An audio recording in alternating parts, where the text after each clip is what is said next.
মা, তুমি কেন সবসময় চিৎকার করে আমার সাথে কথা বলো? কিন্তু মা যদি মিষ্টি করে তোমার সাথে কথা বলেন, তুমি কি তখন শোনো? তুমি কি জানো মা কেন তোমার সবকিছুতে হস্তক্ষেপ করে, কেন এত বকাবকি করে? কারণ সে তোমার মা। সে জানে বাইরের দুনিয়াটা কতটা নির্মম, সে জানে মানুষের মন কতটা জটিল। ভয় পায় যদি তুমি এখন চেষ্টা না করো, ভবিষ্যতে হয়তো এক প্লেট ভাত খাওয়ার আগেও দাম দেখে নিতে হবে।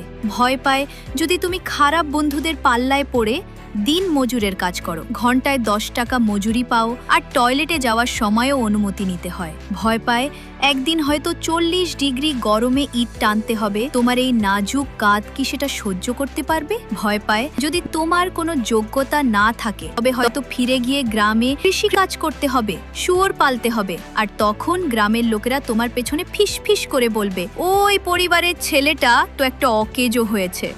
তুমি চাইলে মায়ের কথা নাও শুনতে পারো, যাতে মা চিন্তামুক্ত থাকতে পারে। তবে তাহলে এমন কিছু করো জেদ করে বিরোধিতা না করে, তুমি বরং পরিশ্রম করে বড় হও, নিজের যোগ্যতা দিয়ে বাবা মাকে দেখাও যে তারা তোমাকে নিয়ে স্বপ্ন দেখতে পারে।